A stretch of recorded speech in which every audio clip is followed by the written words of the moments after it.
turns at this one? Okay, you have all of us now. What questions might you have? Yes, ma'am. I don't know if I need them. Yeah. Oh, you do. Sorry. Hi. You mentioned in the Wyoming case that you really haven't had any pushback from members of the public or stakeholder groups, but I'm wondering for the outcome-based grazing project or program more broadly, what the public response has been, or what some of the challenges might have been from members of the public or stakeholder groups, or has there been a lot of public support overall, do you think, for the program? I would say that overall there has been tremendous support.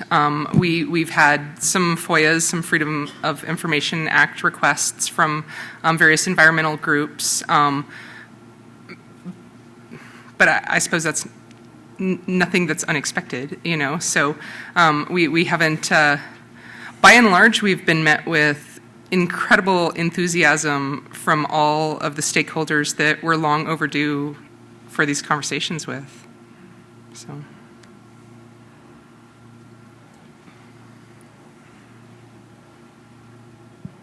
Hi, thank you guys for everything you're doing. It's really amazing to hear.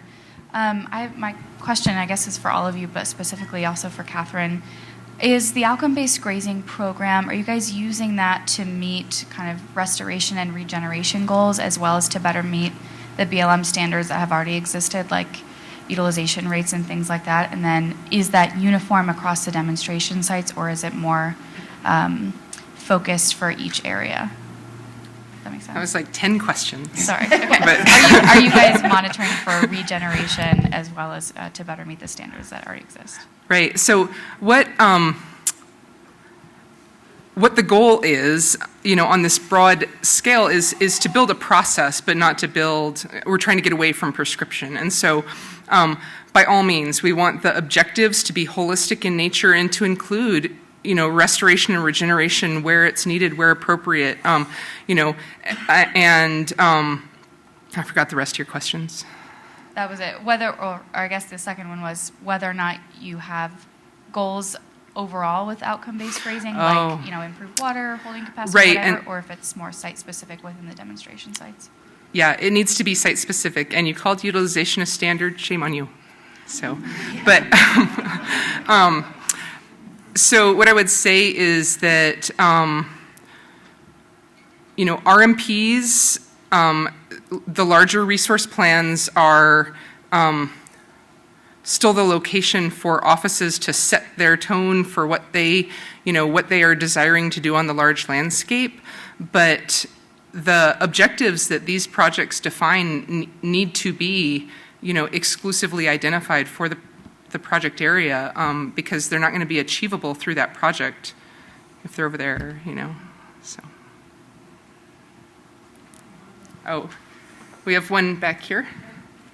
All right, can you hear me? Yes. I'm going to tread into potentially delicate terrain. Thank you all so much for presenting. It's so cool to hear these examples from various landscapes and these thriving relationships and great conservation outcomes on the land. But I wanted to key into one thing that Cheryl said, and I'm not going to quote you exactly, but you're saying, this flexibility is so good for everybody involved, for those who deserve it, and you're kind of keying into this flexibility works great when you have operators that are really good stewards and are thinking about the next generations. And flexibility works really well when you also have a rangeland management specialist that's savvy and has wherewithal of what's on the ground and where are things trending. And so I'm just curious for both you and Autumn and Catherine, what are some of the ways where you decide, this is a case where flexibility makes sense? And how do you sometimes say, this is an instance where flexibility doesn't make sense? I heard, Cheryl, you were saying, the standards were being met out on Niels' ranch. Everything looked great. It was a great opportunity to say flexibility makes sense here. But I'm sure sometimes it's not always so easy to say that. You guys want to take that first? I'll take it first, since you were quoting me, or sort of. So it's pretty obvious who you should give flexibility to and who you shouldn't. And if you've been in range management for very long, it stands out. The people that make an investment, they care about the ground, and they work hard at it. And then there's the others that want to take advantage. And so, yes, I mean the people who deserve it, who deserve to be on that ground and do a great job meeting standards, putting up with BLM and other agencies' requirements week after week, year after year, and still come together and work together. And so for me, I don't think it's hard at all. I guess from my perspective is of course, you have histories. You get to know maybe who are a little easier to work with and who aren't. I'm going to give everybody an A to start with. As far as I'm concerned, everybody gets an opportunity to have flexibility and adaptive management. They also have an opportunity to lose it if they don't follow through on their end of the bargain. I think the big key component is trust between the permittees and the BLM, and it's got to go both ways. If I say, yeah, we can move early into this pasture for whatever reason, but because we're moving early, we might have to make adjustments later on, and then they stay 3 weeks past when they're supposed to, they're going to start losing the ability to be flexible because we don't have that trust that they're going to follow through with their commitments. And so I'm open to giving anybody an opportunity for flexibility. I actually think if you give people an opportunity to flexibility, even ones who you may not have had the best working relationship with in the past, you can actually improve your relationships. And so I think it's something that is important, but if people aren't going to follow through with their side of the commitments, then that's where you start having an issue. But I think it should be something that everybody should have an opportunity to participate in it. Can I jump on that? Sure.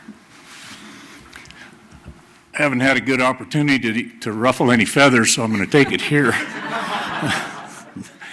I'm going to submit to you from working in the livestock industry and being a representative out of Wyoming for many years, and I haven't declared this with Cheryl and I haven't even confirmed it, but I'm going to say it anyway because I've looked across the fence.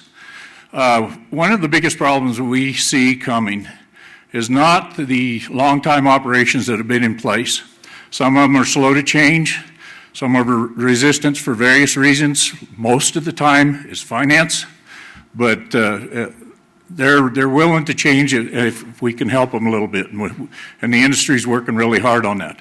We get a lot of problems from the people that are coming in from outside. They don't understand our environment. They don't understand the BLM system. They don't understand the world that they've stepped into. We had a new neighbor move in last summer, first time, with new people that didn't know the area, doesn't understand the environment, the systems they're working with, brought a bunch of cattle up out of North Platte, Nebraska, dropped them in, and we had a summer of hell. And so it's the new people that are coming in, and we got to reach out and do everything we can to educate them and help them get brought up to speed. That said, now I'm going to ruffle your feathers. I submit, and I'm a firm believer, that as agency personnel, you don't manage the land. You manage the people that are doing the work on the land. I manage the land. I do the work. I move the cattle. I do that. But we got to work together so that I can make sure Cheryl's job is done right. So she's got to work through me to get the job done. And if it's not me, it's going to be my son or somebody else. So you got a link in the chain in there that doesn't get referenced real often. And the weakness is too many times the agency people go out, and especially new people that don't understand yet. They're getting started. But they start laying stuff out to people that have been out there for a lifetime. They don't build that line of communication. They don't figure out how to talk to the people and get the job done, to urge them to do the work rather than try to dictate to them to go do a job. So I just want to say we need to work on that, and we need to work together on it. I'm going to give the finale to that answer because you guys all had great responses. And I think that nationally, we're definitely going to be looking at this in terms of, like Autumn said, everyone has an A to start with. Everyone has the opportunity to exercise flexibility, and everyone has the opportunity to remove that opportunity from themselves. And so that's one of the ways that we'll do that is through the thresholds and responses, having all these things identified. So certain monitoring and results may allow for AUM increases in a certain year. Other things may require, some operational changes that aren't necessarily beneficial to the operator. And then one of the things that we're also doing is, so I touched on that IM that gives us sort of the policy on how to embed flexibility into the NEPA analysis. But what I didn't say is that, we're also instructed to still have a customary alternative that's fully analyzed. And so if things don't pan out as planned, for the variety of reasons that can happen, then, new neighbor comes in, doesn't, and to be honest, there's operators that are very comfortable with, their set 4-month window, and that's how they want to continue operating their business plan, But we would have that opportunity if the flexible alternative is not working, then it wouldn't be the first step we would take, but we would have that opportunity to then select one of the other alternatives, like the more classic alternative that had been analyzed in that NEPA document as well.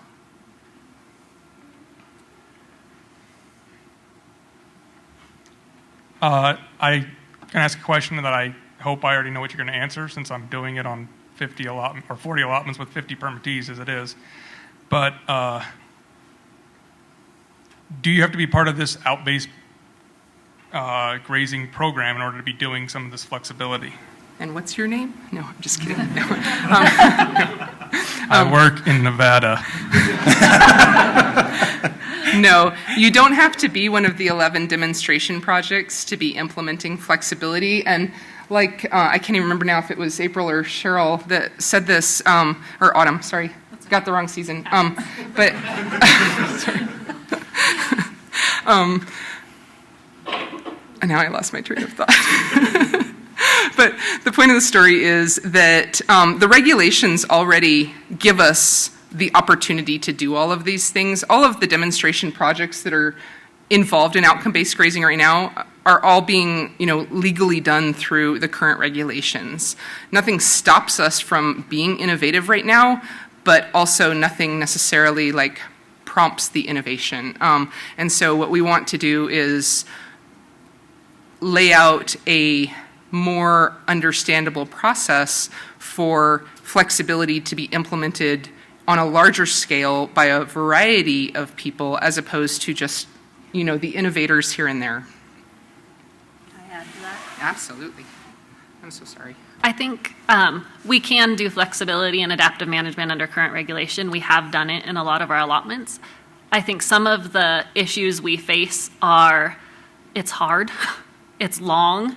Sometimes litigation is always a risk, and some managers don't want to take that risk. Turnover is another issue. But I think there's a problem where we choose not to try to do things for fear of possible litigation or how it'll look or the hard work. So I think while it is possible, unfortunately, I think in the past we haven't been as willing to put that out there and to make it a possibility. And things like increasing AUMs or reinstating suspended use AUMs or doing biological thinning or targeted grazing, all these things are possible. You just have to make sure you research it and come up with a plan and put it out there and try it. And worst case scenario is it won't work, but that's a better option in my opinion than not trying at all.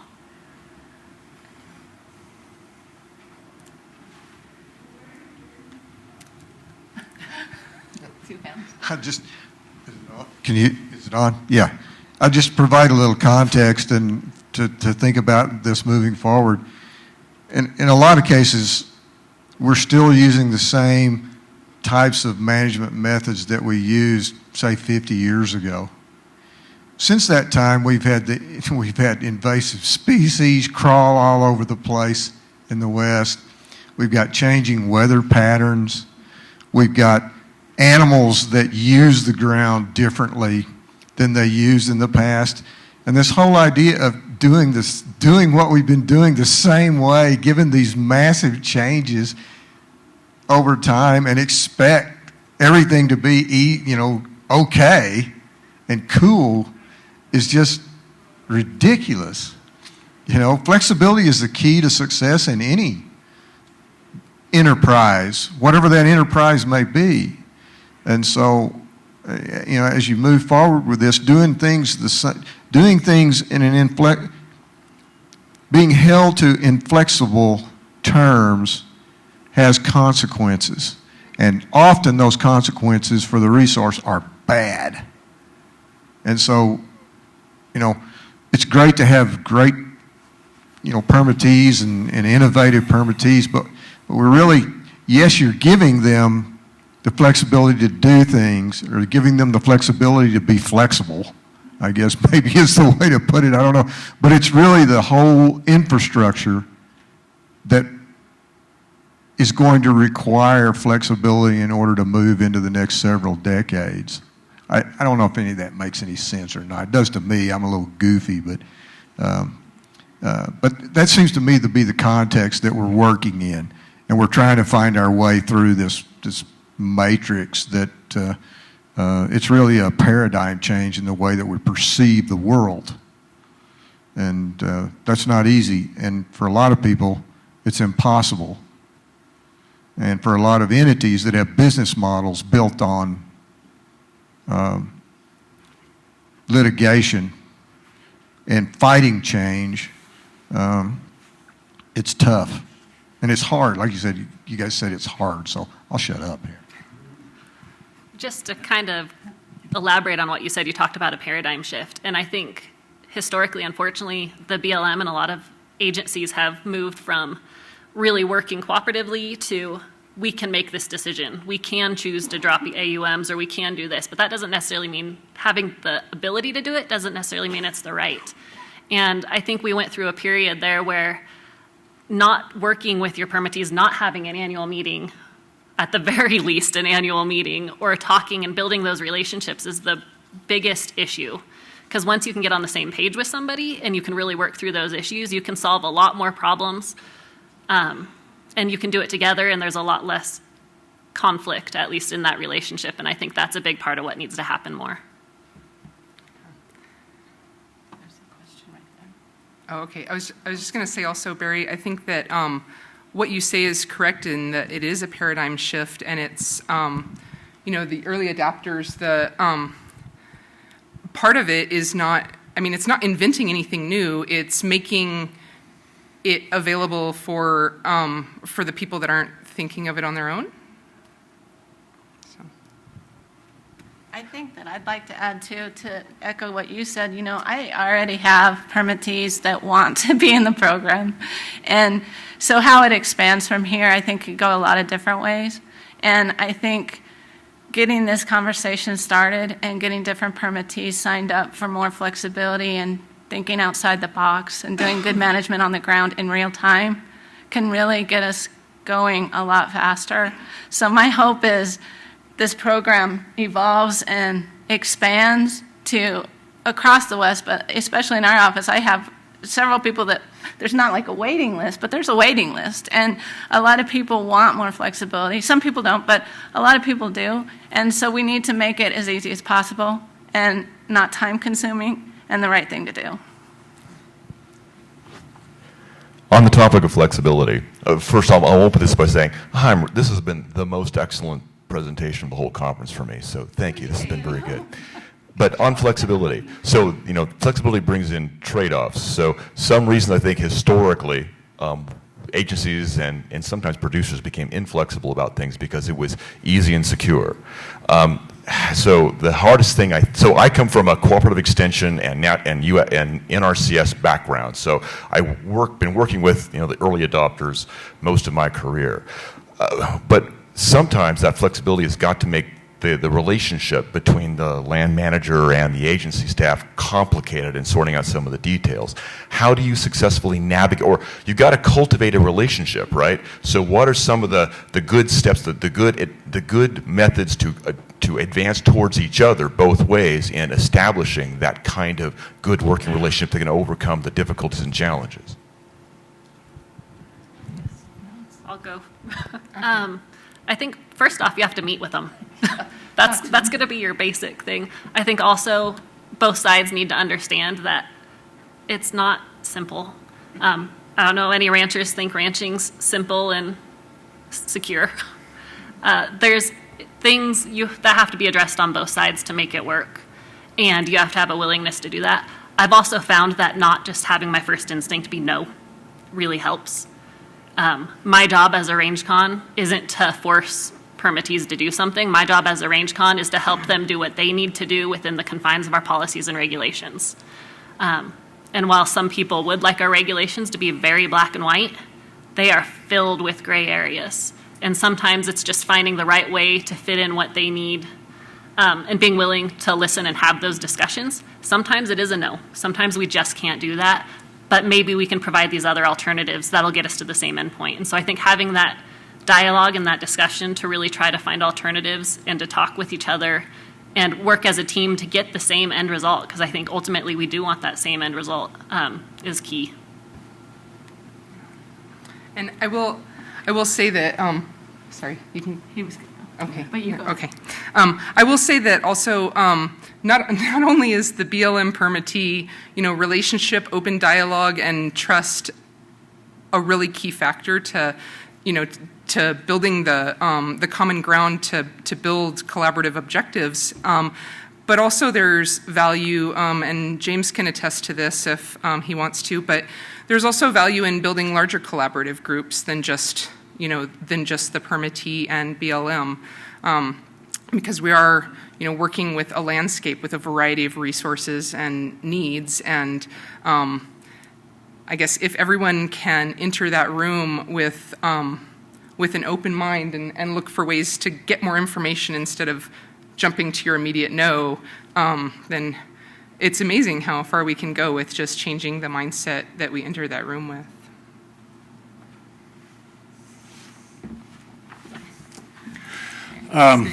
Beer helps. And I'm serious. Communication is the key. And it's got to be dedication from both sides, a desire to improve. And I submit that from your side it's easier because you get exposed to this new information, things that are going on.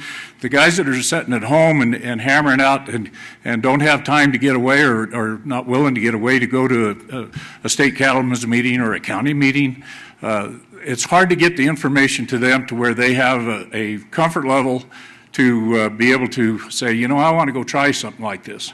So from the industry side, we keep working on that, trying to get the information out there and whatnot. But communication is the key. And it's really spread because of the work that we've been doing with Cheryl and the long-time relationship we've built there. And now my son is coming up, and thank goodness, it just the luck of the draw, but a lot of the BLM range staff and he are in various social clubs and working on things in town, for big projects, at Christmas time for the needy kids and all that kind of stuff. But they've built a relationship there to the point that now that range staff comes out and helps us a lot. They come out and ride and they look and see what's going on. But the spin-off effect of that is they're learning what it takes to run a ranch. They're learning that you can't do just anything with a cow, that you got to address the weather, you got to address the train, you got to look at what's going on. You don't want to move them the wrong time of day. All those kinds of things that they never crossed their mind before. So that education is going out there, and that relationship building has been tremendous, and we get nothing but positive feedback from even people that they work with now because of the knowledge they brought from spending time with us and then sitting around a cooler of beer afterwards. And I would just say one other thing is that the relationships are important to build before you're starting the project. So when a new range specialist comes in, when a new permittee comes in, developing those relationships early. And then, what you see through these examples is that they already had relationships with these permittees. They already had a foundation of trust. So, forging into some new exciting adventuresome territory is not it's not as difficult to do with someone that you already have a relationship with and already trust that dialogue with. So don't wait till you're in the crisis or in the the situation of building those management plans, build your relationships right away. So. I think one of the important things I learned, and I have been there a long time, but the best thing to do is go out on the ground with the people. Don't bring them into the office and expect to have a good conversation. You need to put in the time. You need to see what their problems are on the ground. You need to see the ground. You need to know what the ground is and not just put paper together. You gotta invest the time. And it sometimes takes a while and it depends on the person, but you gotta make that effort, and that's what it takes, seeing them. And I'd just add, hopefully your range cons are willing to do that, and they'll call and say, hey, we should have a meeting. If they don't, call and say, why don't you guys come out? Come out and look at our land. Come out and see it. Let's go over some stuff. You might have to take that initiative. And if you do, I recommend it. It's never too late to start building those relationships, and it'll typically work in your favor. So. Well, we answered that question.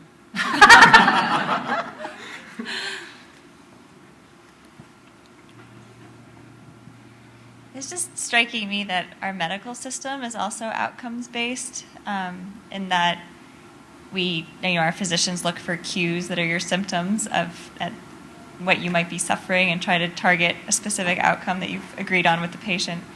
And that if a patient's not compliant, they're not fired. The doctor kind of tries again and reevaluates the cues and remedicates based on how someone responded. And I was just wondering why, in this case, we would take away flexibility as sort of the stick of policy, as the punishment when something isn't going right, or when a permittee is seen as not deserving. Why is flexibility the thing that's taken away when it's so central to rangelands management, given abiotic factors and all these other things? I know it's a big question, but I was just curious. No, that's okay. You won't get in trouble for big questions. Your friend already did. But, but I think that I don't want anyone to feel as though what we're trying to say is, the first time that something goes wrong, everyone loses all the flexibility. What we're trying to say is that with flexibility comes responsibility. And those that do not want or are not at this point in their lives capable of handling the responsibility, our teenage sons in the room or whatever, like they don't need to be damaging the land, damaging the reputation of public land ranchers. They don't need to be having the negative consequences. The flexibility will be there again when they're ready to step up to their side of the task. But there's all sorts of things. I mean, with adaptive management, we're expecting that not every flexibility implemented will result in the desired outcome, and that's why there's monitoring programs to then say, okay, that didn't give us what we thought it would or what we wanted, and here's how we want to address that differently.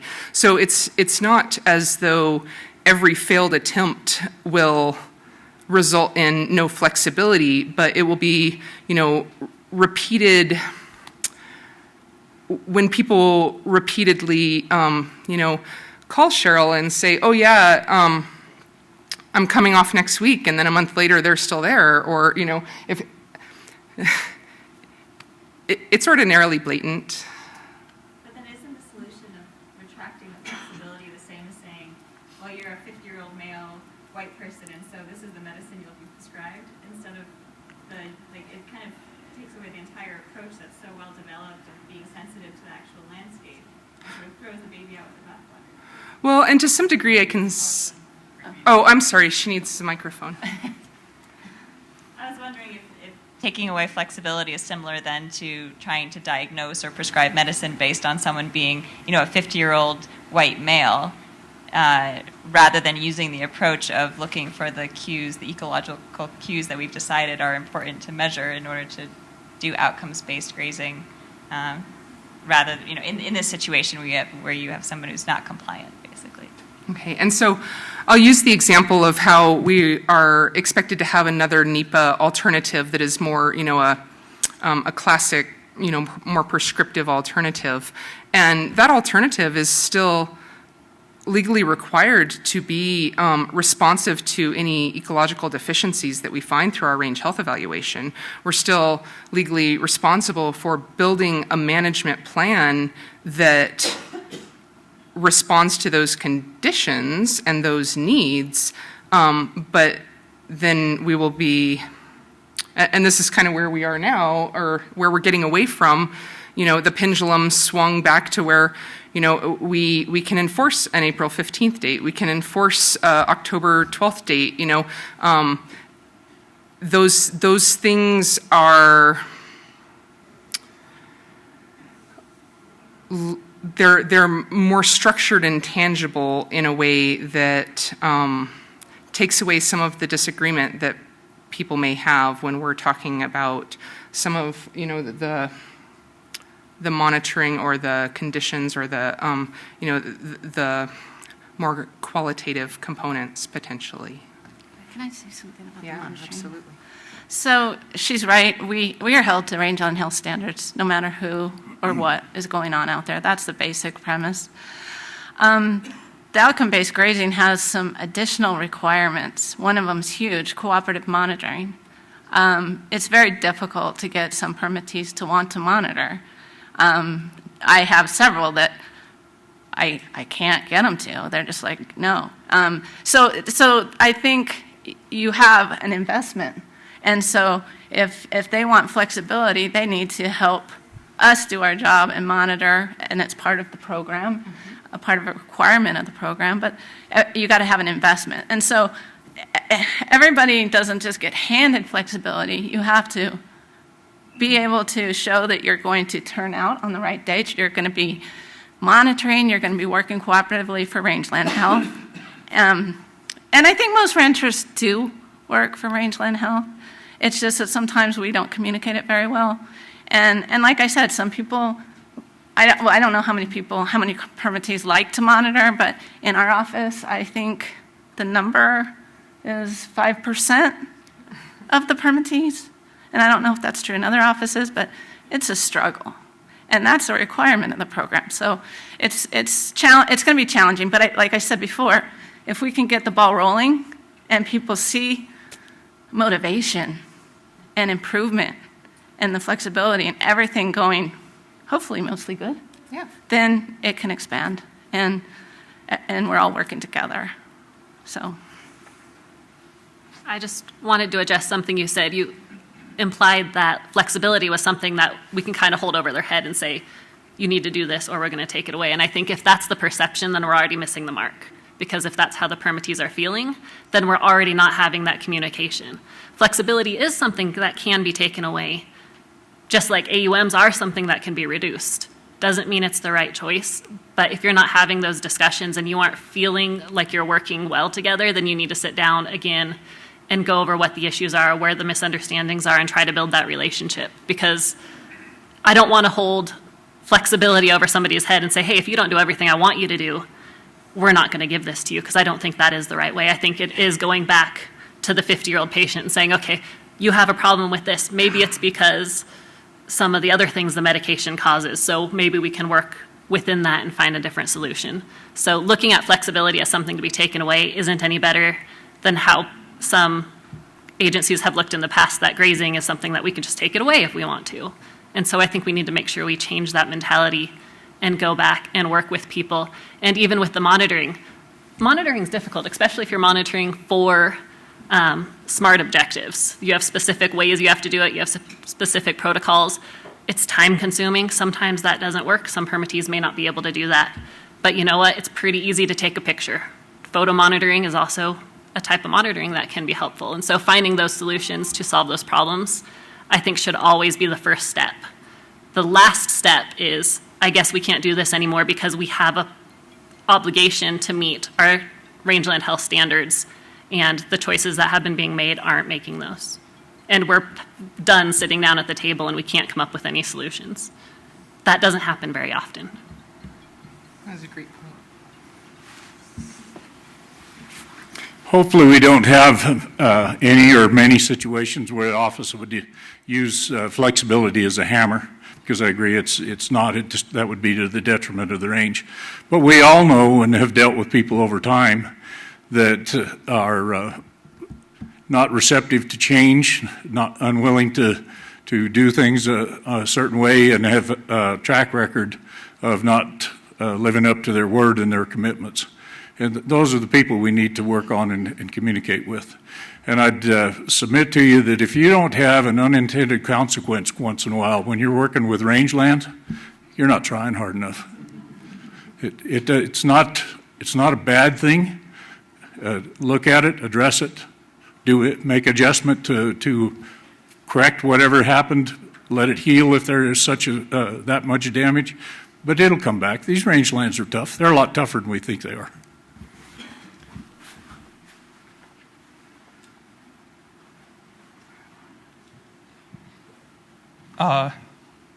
So I guess prior to the question, I'm going to make a comment. As range cons, like the gentleman, I'm sorry, I don't remember your name, said, we don't manage land as much as we manage people. And I think that the answer to your question is managing people. But anyways, my question is more, we already have the ability to do this in our regs and policy. Some of us are doing that, some of us aren't. Is there a way besides this program, or is there a way we can get word out to our range cons and ranchers to start doing that more often and more effectively? Because this program, while I think is great, I literally live with somebody who's doing the program and I don't know much about it. So I think there might be some work we can do there. Is there something we're doing? So one of the things that I alluded to was the outreach and how that needs to expand, and that's both the internal and the external. I also alluded to variety of trainings that we need to, be making available. I think there's a lot of work internally in BLM that we need to do to get communication, to get improvements in communication. Inside states, between states, all of that type of thing. I know that right now it's a little daunting to many of the range specialists because there's much more desire, I believe, for flexibility than there is personnel ability to be renewing that many permits simultaneously. And so I think, to be honest, I don't think that it will roll out to as many allotments across the West immediately as we would all like to see, because there's time required to set it up on each allotment appropriately. So I think part of it is coming and speaking at these things. Obviously, I'm not comfortable. I stand up here and I tremble the whole time. Speaking at the Roger meetings or speaking wherever we can share what we've been doing. And then part of that's when you hear this, whether you're a rancher or a BLM personnel, take it and try to find somebody you can work with. I think one of the tricks to implementing adaptive management and flexibility, if not specifically the outcome-based grazing, is look at your permits. There's flexibility in a lot of them already. Sometimes the flexibility is more self-imposed than legally, or the lack of flexibility is more self-imposed than actually self-imposed by the policy. There's a lot of room to make adjustments, but it really comes down to having those relationships, having those meetings. Don't just, if you get a application for your annual grazing in the mail, don't just sign it and send it back in. Call and say, I'd like to sit down and talk to you about this and see what we can do. And I think that's going to be one of the keys. And as a BLM agency, I think we need more staff that are open to having those conversations and not just saying, I wish I could help, but I'm so overloaded, I can't do it. So sit down, have the conversation, and when you can get to that document, you already know what you want. You can already tried to make as many adjustments as you can within the current permit, and when you have time to write the actual NEPA, you have a plan on where to go. And I would say, to dovetail on what Autumn just said, yes, there are a lot of flexibilities that are not currently implemented that would be available. And along the lines of trainings as well, I think that one of the reasons that's occurring is because we also need the management, not just the range specialists, but we need the management that signs these decisions and that authorizes these actions to really understand what the extent of their abilities are, to support flexibility.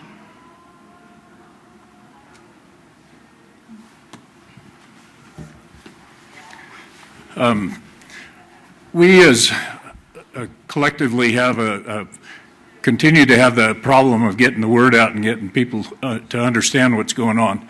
I am just flabbergasted by the number of people in my industry that when I talk to them about some flexibility and doing some changes, changing your rotation system, changing your season of use, that's a buzzword that scares the hell out of people. It took me a while to get my head around it, but it's after this many years, there's an awful lot of ranchers out there that don't understand that changing season of use may be a matter of changing a couple of weeks. That doesn't necessarily mean we're changing from June to September.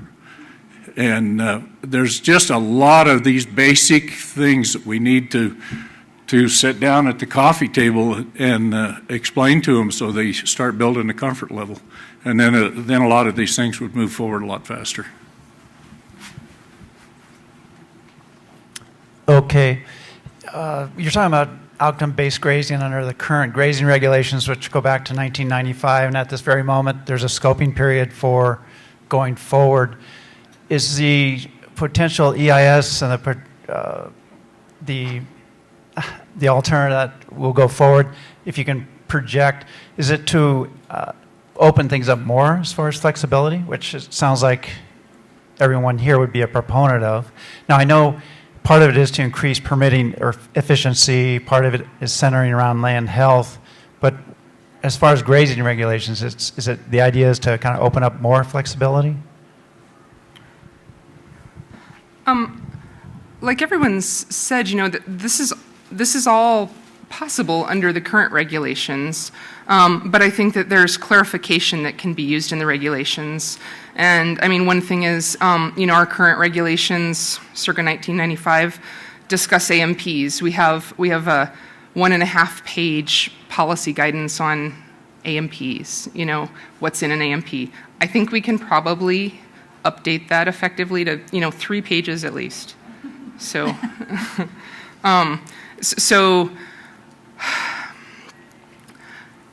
I think that it makes people uncomfortable when it's approached like, are we just trying to open this up? We're not trying to just make everything available everywhere all the time. What we're trying to do is make consistent, because all the regs do is give the agency's interpretation of the laws that we operate under, right? And so they give us consistent application of the laws that we're implementing.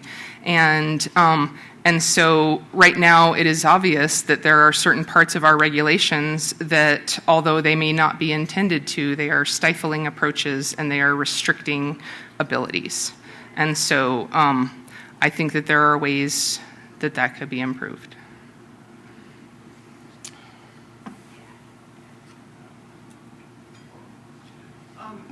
One of the constraints that I've seen to flexibility, and I'm more familiar with the Forest Service grazing system than BLM, is when you have Endangered Species Act listed species. I know that you've got sage grouse in your area, but I'm thinking about fish in the place that I'm familiar with. And so because you have critical habitat for fish on grazing allotments, there are very strict standards that are associated with biological opinions, and then the Fish and Wildlife Service and National Marine Fisheries is very resistant to allowing for more flexibility because, as you said, you don't always know when you try something new if you're going to get the intended outcome. And if you get an unintended outcome that could potentially be detrimental for those listed species, there's a threat there. And so I'm just wondering, in the case of outcome-based grazing pilots, are any of those happening on ranches and allotments with ESA-listed species, and how have you dealt with the regulatory agencies in trying to enable more flexibility as a part of all this, or has that been a challenge? Well, we have sage grouse on all of the projects. We have LCT on Lahontan cutthroat trout, which is a listed species. We have that on Smith Creek Ranch in Nevada. Do you have any, T&E? And the Fish and Wildlife Service is overwhelmingly supportive of this effort, and they're very excited to be able to also see the flexibility. And what they're also excited about is that there's the monitoring component and the adaptability built in, because what they've seen a lot of is, a strict grazing season that might have summer use in an LCT area, that is perpetually having problems with, with riparian conditions, because they have no flexibility to use it at a different time in the year. And so it may surprise everyone, but Fish and Wildlife Service is really excited and on board with this. And they're contributing at every level of trying to make this effective for everyone involved. So I don't have TNE species on my allotment. I probably shouldn't answer the question, but I'm going to anyways. I think it goes back to working with people and talking to them. We do a lot with the threat-based state and transition model. It's a really simple model. That team got an award at yesterday's plenary session, included staff from Fish and Wildlife Service, and they were able to be supportive of that initiative because they went out on the field trips, they went out on the ground, they understood the complexities of it. And I think with this project, just like those ones, get them out on the ground. Don't just send them something and say, sign off on this. Really help them understand it and get on the same page with it, whether it's Fish and Wildlife Service or your state wildlife department or whoever else. They have their policies and regulations they also have to comply with, but if you build those relationships, it's a lot easier to find ways to work within them. So we've run out of time. I just have a real quick yes, no. Okay. Yes. No.